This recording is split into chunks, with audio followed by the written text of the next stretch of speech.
पार्थ पवारांच्या वडिलांचंच सरकार आहे.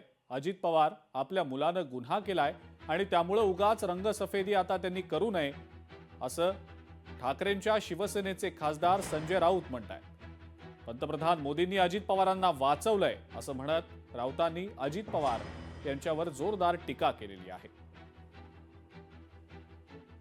असं आहे की तुमच्या पार्थ पवारच्या पिताश्रींचं एवढं वजन आहे सरकारवर.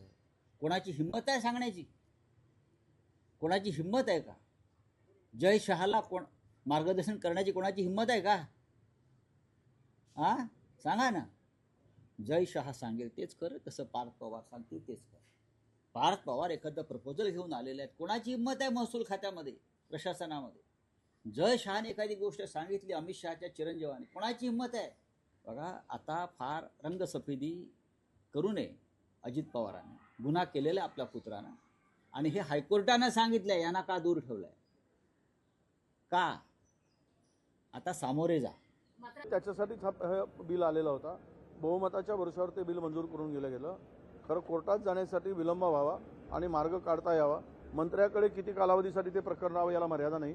तो 5-10 वर्ष ते जे मंत्री आहेत 5 वर्ष तोपर्यंत त्याच्यावर सुनावणी होणार नाही, निर्णय होणार नाही, आणि मग त्यातून आरोपीला जमीन लाटणाऱ्यांना सूट मिळेल. यासाठी शोधलेला हा मध्यस्थ मार्ग आहे आणि त्याला भारतीय जनता पक्षाचे नेते साथ देत आहेत.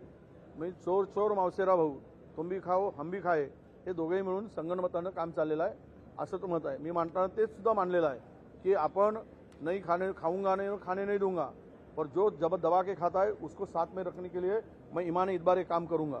असंच काम या ठिकाणी चाललेलं आहे.